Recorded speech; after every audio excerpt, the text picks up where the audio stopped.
नमस्कार दोस्तों, स्वागत है चल की बड़ी खबर के साथ के सामने मौजूद, जहां पर चलेंगे सबसे पहले और बड़ी अपडेट में आपको बताएंगे दोस्तों। कर्नाटका के अंदर कांग्रेस पार्टी के मंत्री ने बीजेपी के नेता और आईटी सेल के हेड अमित मालवीय और जेपी नड्डा के खिलाफ शिकायत दर्ज कराई है। दोस्तों बताएंगे किस मामले को लेकर ये शिकायत दर्ज कराई गई है। इसी के साथ में मध्य प्रदेश में कांग्रेस पार्टी ने पुलिस वालों को दे दी चेतावनी, वर्दी की इज्जत रखने के लिए दी है चेतावनी। दोस्तों बताएंगे क्या है पूरा मामला, जिसके बाद कमलनाथ ने भड़कते हुए बयान दिया है। दोस्तों इसी के साथ में पश्चिम बंगाल छोड़ो, ये बताओ मणिपुर के हालात कब काबू में आएंगे, लोगों ने पूछा है भारतीय जनता पार्टी के नेतृत्व सवाल। और उग्रवादी नेता के साथ में बीजेपी के नेताओं के साठगांठ को लेकर एक और बड़ा खुलासा हुआ है। दोस्तों इसी के साथ में लाइन ऑफ एक्चुअल कंट्रोल पर 65 पेट्रोलिंग पॉइंट में से 26 पर भारतीय सेना गश्त नहीं कर पा रही है। कांग्रेस पार्टी ने कई सारे डेटा पॉइंट देते हुए बीजेपी सरकार पर सवाल खड़े किए हैं। बताएंगे क्या है पूरा मामला दोस्तों। और गीता प्रेस गोरखपुर को शांति पुरस्कार दिए जाने के मामले को लेकर कांग्रेस पार्टी ने जोरदार तरीके से विरोध किया है। बताएंगे क्या है पूरा मामला। स्वामी प्रसाद मौर्य ने इसी के साथ में हिंदू धर्म का ठेकेदार बनने वाले लोगों को जमकर खड़ी खोटी सुनाई है। दोस्तों बताएंगे क्या है पूरा मामला। और मणिपुर में लगी आग, प्रधानमंत्री अमेरिका घूमने जा रहे हैं, उद्धव ठाकरे ने कई सारे सवाल खड़े कर दिए हैं। दोस्तों इसी के साथ में महागठबंधन में फूट का दावा कर रहे थे तथाकथित गोदी मीडिया के लोग, जिसके बाद विपक्षी एकता में से एक बड़े नेता ने ऐसा जवाब दिया है दोस्तों, जिसके बाद मीडिया वालों को अपना पोस्ट डिलीट करना पड़ेगा। बताएंगे क्या है पूरा मामला, एक एक करके चलेंगे सभी बड़ी खबरों की तरफ। लेकिन उससे पहले अगर आप भी मानते हैं कि मणिपुर के अंदर जारी हिंसा भारतीय जनता पार्टी सरकार की सबसे बड़ी विफलता है और बीजेपी सरकार को तत्काल प्रभाव से बर्खास्त किया जाना चाहिए, तो इस वीडियो को लाइक करके लाल बटन दबाकर चैनल को सब्सक्राइब करके बेल आइकन दबाकर कमेंट बॉक्स में जय हिंद जय भारत जरूर लिखेगा। दरअसल दोस्तों राहुल गांधी कुछ दिनों पहले अमेरिका पहुंचे थे, जहां पर जाकर उन्होंने भारत की स्थिति के बारे में चर्चा की थी। उन्होंने भारत के लोगों से मुलाकात के दौरान कई सारी बातें कही थी दोस्तों। और ऐसे में राहुल गांधी के अमेरिका दौरे को लेकर एक कार्टून बनाया गया है, एक एनिमेशन बनाया गया है, जिसे बीजेपी के आईटी सेल के हेड अमित मालवीय ने शेयर किया है। इसमें राहुल गांधी दिखाई दे रहे हैं जो कई लोगों से मुलाकात कर रहे हैं, चाहे हुर्रियत के लोग हो या फिर भारत तोड़ने वाले लोग। और भारत को तोड़ने की साजिश में राहुल गांधी का हाथ बताने की कोशिश की जा रही है। दरअसल दोस्तों इस तरीके का एनिमेशन जारी करने के बाद अब बीजेपी के नेता और आईटी सेल के हेड के खिलाफ कार्रवाई की मांग की जा रही है। आपको बता दें कि कर्नाटका के अंदर अमित मालवीय और जेपी नड्डा के खिलाफ शिकायत दर्ज कराई गई है। कांग्रेस पार्टी के नेता और मंत्री प्रियंक खड़गे ने राहुल गांधी पर बनाए गए एनिमेशन वीडियो को लेकर शिकायत दर्ज कराई है। और इसी के साथ में उन्होंने कहा कि राहुल गांधी को बदनाम करने की बीजेपी का नेता खुलेआम कोशिशें कर रहा है और गलत तथ्य पेश कर रहा है। और इसी के साथ में समाज में वैमनस्य फैलाने के लिए हर संभव प्रयास किए जा रहे हैं, इसलिए इनके खिलाफ अब कार्रवाई करने का सही समय आ गया है। कर्नाटका की पुलिस में जाकर मामला दर्ज कराया गया है दोस्तों। क्योंकि कर्नाटका में कांग्रेस पार्टी की सरकार है, तो इस पूरी शिकायत पर जल्द संज्ञान लिया जाएगा। उम्मीद की जा सकती है कि जल्द बड़ी कार्रवाई भारतीय जनता पार्टी के नेता और आईटी सेल के हेड के खिलाफ की जा सकती है दोस्तों। साथ साथ कमलनाथ ने मध्य प्रदेश को दी चेतावनी, बोले वर्दी की इज्जत करनी सीखनी चाहिए। पूर्व मुख्यमंत्री कमलनाथ ने सोमवार को महिदपुर में आम सभा को संबोधित करते हुए कहा कि अब चुनाव को 5 महीने से कम का समय बचा हुआ है। ऐसे में मुख्यमंत्री शिवराज सिंह चौहान को सबकी याद आ रही है। कमलनाथ ने यह भी कहा कि बीजेपी सरकार में किसान, युवा, महिला सभी परेशान है, व्यापार, उद्योग, अर्थव्यवस्था सब चौपट है। उन्होंने मुख्यमंत्री शिवराज सिंह चौहान पर कई आरोप लगाए और कहा कि पिछले 18 महीने में मुख्यमंत्री शिवराज सिंह चौहान ने लगभग 22,000 घोषणाएं की है। पूर्व मुख्यमंत्री कमलनाथ ने कहा कि प्रदेश में कुछ ऐसे विधानसभा क्षेत्र है जहां काफी भ्रष्टाचार है। इन्हीं विधानसभा में शुमार है महिदपुर में सबसे ज्यादा भ्रष्टाचार हो रहा है, क्योंकि ऊपर वाले भागीदार बन गए हैं। उन्होंने यहाँ बीजेपी सरकार पर निशाना साधा। कमलनाथ ने मंच से महिदपुर में बीजेपी, पुलिस और प्रशासन के लोगों को निशाने पर लेते हुए कहा कि भारतीय जनता पार्टी के लोग पुलिस, पैसा और प्रशासन का दुरुपयोग करके लोगों को परेशान कर रहे हैं। उन्होंने कहा कि पुलिस वालों को वर्दी की इज्जत करनी सीख लेनी चाहिए। उन्होंने कहा कि कमलनाथ की चक्की देर से चलती है मगर बहुत बारीक पीसती है। कमलनाथ ने तंज कसते हुए कहा कि नाचने, गाने, घोषणाएं करने और झूठ बोलने के मामले में मुख्यमंत्री शिवराज सिंह चौहान से कोई नहीं जीत सकता, लेकिन सच्चाई के मामले में हम जरूर जीत जाएंगे। साथ साथ दोस्तों मणिपुर के अंदर उग्रवादी नेता का दावा, कहा हेमंत बिस्वा शर्मा और राम माधव ने समझौता करके बीजेपी को चुनाव जितवाया था। दरअसल दोस्तों पश्चिम बंगाल के हालात को लेकर मीनाक्षी लेखी की ओर से जो कमेंट किया गया है उस पर लोगों ने इस न्यूज को शेयर किया है, जिसमें उग्रवादी नेता ने दावा किया कि हेमंत बिस्वा शर्मा और राम माधव ने भारतीय जनता पार्टी को चुनाव जिताने के लिए उग्रवादी समूहों से समझौता किया था। और इस पर सवाल पूछते हुए जवाब मांगा गया है। देखते हैं मीनाक्षी लेखी की ओर से कोई जवाब दिया जाता है, नहीं दिया जाता। साथ साथ दोस्तों कांग्रेस पार्टी के नेता मनीष तिवारी ने प्रेस कॉन्फ्रेंस करते हुए कहा कि हम कुछ सवाल पूछना चाहते हैं। पहला सवाल ये है कि क्या ये सच है कि एलएसी पर 65 पेट्रोलिंग पॉइंट्स में से 26 पर भारतीय सेना गश्त नहीं कर पा रही है? क्या ये सच है कि बफर जोन हमारी सीमा के भीतर बने हैं? चीन द्वारा एलएसी पर अतिक्रमण को रोकने के लिए भारत सरकार ने क्या किया? ये सवाल पूछा गया है। देश की संसद और रक्षा मंत्रालय की संसदीय स्थायी समिति में एक बार भी चीन पर कोई चर्चा क्यों नहीं की गई? अंतिम बात पूछी गई कि एलएसी से जुड़े सवालों को संसद का सचिवालय एडमिट क्यों नहीं कर रहा? साथ साथ दोस्तों एक तरफ विपक्षी एकता बिहार में मजबूत दिखाई दे रही है और दूसरी तरफ न्यूज चैनलों ने दावा करना शुरू कर दिया है कि महागठबंधन में आपसी फूट है। दरअसल दोस्तों महागठबंधन को कमजोर कर दिखाना कहीं ना कहीं गोदी मीडिया की फितरत बन गई है। एक न्यूज चैनल की ओर से एक टैगलाइन का इस्तेमाल करते हुए कहा गया कि विपक्ष में आपसी कलह है, जिसके कारण नीतीश कुमार ने तो राहुल गांधी को जन्मदिन की बधाई दी है, लेकिन राज्य के डिप्टी सीएम यानी बिहार के डिप्टी सीएम तेजस्वी यादव ने राहुल गांधी को बधाई नहीं दी है। विपक्षी एकता धीरे धीरे कमजोर हो रही है, इस तरीके का दावा किया गया। लेकिन एक घंटे के बाद ही तेजस्वी यादव ने राहुल गांधी को बर्थडे विश करते हुए उनके स्वस्थ रहने और खुश रहने की कामना की है दोस्तों। जैसे ही तेजस्वी यादव ने ये पोस्ट किया है उसके बाद ये तथाकथित गोदिया मीडिया के लोग जो दावा कर रहे हैं कि महागठबंधन कमजोर हो रहा है, उनको अपना पोस्ट हटाना चाहिए, वरना और भी ज्यादा आलोचना होने वाली है। साथ साथ दोस्तों गीता प्रेस गोरखपुर को साल 2021 का गांधी शांति पुरस्कार से सम्मानित किया जाएगा। गांधी शांति पुरस्कार भारत सरकार की ओर से स्थापित एक वार्षिक पुरस्कार है। साल 1995 में राष्ट्रपिता महात्मा गांधी की 125वीं जयंती के अवसर पर उनके आदर्शों के प्रति श्रद्धांजलि के रूप में इस पुरस्कार की स्थापना की गई थी। कांग्रेस पार्टी के नेता जयराम रमेश ने गीता प्रेस को गांधी शांति पुरस्कार दिए जाने के फैसले की आलोचना की। सूत्रों की जानकारी मिली है कि कांग्रेस पार्टी जयराम रमेश के ट्वीट से सहमत नहीं है। जयराम रमेश ने गीता प्रेस को गांधी शांति पुरस्कार देने का विरोध किया है। उन्होंने गीता प्रेस को गांधी शांति पुरस्कार दिए जाने की तुलना सावरकर और गोडसे से की है। जयराम रमेश ने ट्वीट करते हुए लिखा कि 2021 के लिए गांधी शांति पुरस्कार गीता प्रेस गोरखपुर को दिए जाने का निर्णय लिया गया है। गीता प्रेस इस साल अपनी शताब्दी मना रहा है। यह फैसला वास्तव में एक उपहास है। ये सावरकर और गोडसे को पुरस्कार देने जैसा है। साथ साथ दोस्तों संजय राउत ने पार्टी छोड़ने वाले नेता पर तीखी टिप्पणी की है। उद्धव ठाकरे गुट को महाराष्ट्र में होने वाले चुनाव से पहले बड़ा झटका लगा। ठाकरे गुट के 2 बड़े नेता दूसरी पार्टी में चले गए हैं दोस्तों। शिशिर शिंदे ने ठाकरे गुट के उपनेता पद से इस्तीफा दे दिया था। अब जानकारी सामने आ रही है कि विधान परिषद के विधायक मनीषा कायंदे ने एकनाथ शिंदे गुट में शामिल होने का फैसला लिया है। पिछले कुछ समय से मनीषा कायंदे के ठाकरे समूह से नाखुश होने की अफवाहें चल रही थी। अब बड़ी खबर सामने आई है कि मनीषा कायंदे एकनाथ शिंदे की मौजूदगी में शिवसेना का दामन थामने वाली है, जिस पर संजय राउत की ओर से टिप्पणी की गई है। संजय राउत ने प्रतिक्रिया दी। उन्होंने कहा कि कुछ लोग स्वार्थ के लिए पार्टी में शामिल होते हैं और स्वार्थ के लिए पार्टी छोड़ते हैं। उनके जाने से शिवसेना को कोई सदमा नहीं लगा है। संजय राउत ने कहा कि हमने स्वार्थी लोगों की पहचान करने में गलती की। संजय राउत ने कहा कि मैंने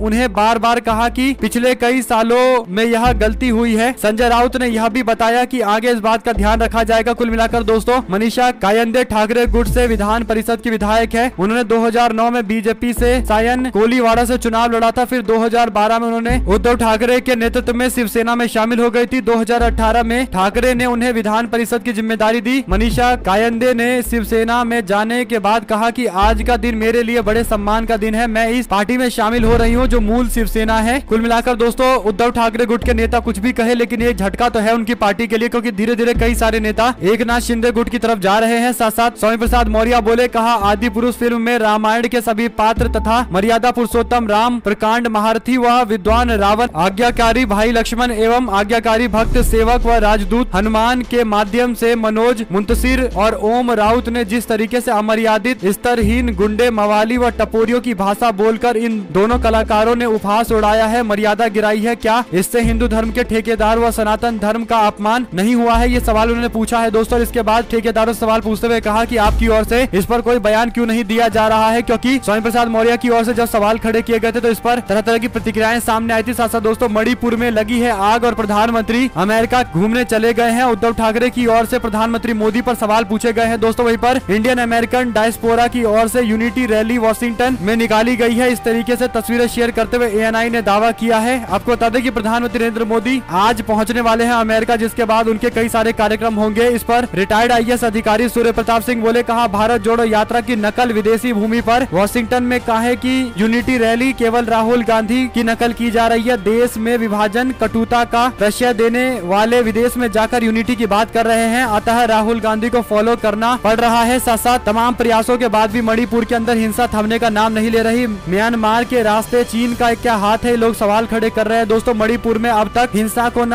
रोक पाना कहीं न कहीं चिंता का विषय है। भारतीय जनता पार्टी की राज्य सरकार की व्यवस्था पूरी तरीके से कोलैप्स दिखाई दे रही है, तो कई सारे लोगों का मानना है कि इसमें इंटरनेशनल शक्तियों का भी हाथ हो सकता है, खासकर चाइना की ओर से भारत के क्षेत्रों को डिस्टर्ब करने की एक कोशिश हो सकती है। लेकिन इसके बावजूद कोई कठोर कार्रवाई नहीं की जा रही दोस्तों। बीजेपी की केंद्र सरकार को तय करना है कि राज्य के अंदर पुलिस के भरोसे रहना है या फिर आर्मी उतारकर माहौल को शांत कराना है और बीजेपी की सरकार को बर्खास्त करना है। लगातार मांग की जा रही है कि बीजेपी की राज्य सरकार को बर्खास्त किया जाना चाहिए और देश की आर्मी को लगाकर शांति बहाल की जानी चाहिए। चाहिए, लेकिन बीजेपी के लोग क्योंकि मणिपुर में उनकी सरकार है तो बर्खास्त करने से बचने की कोशिश कर रही है। 49 दिनों से लगातार मणिपुर के अंदर हालात बेकाबू हैं। आप लोग की जो भी राय हो दोस्तों लिखकर जरूर बताएगा। साथ साथ NSUI यानी कांग्रेस पार्टी युवा मोर्चा की ओर से जबलपुर में आदि पुरुष फिल्म का जोरदार विरोध किया गया है। शो को बंद करवाया गया। मनोज मुंसिर के पोस्टर भी जलाए गए हैं जिसमें गलत तरीके के डायलॉग्स लिखे हैं। दोस्तों अगर आप लोगों को एक भी खबर अच्छी लगी हो तो इस वीडियो को लाइक करके लाल बटन दबाकर चैनल को सब्सक्राइब करके बेल आइकन दबाकर कमेंट बॉक्स में जय हिंद जय भारत जो लिखेगा। जुड़े दोस्तों का बहुत बहुत धन्यवाद। देख रहे थे आपका अपना चैनल जय हिंद।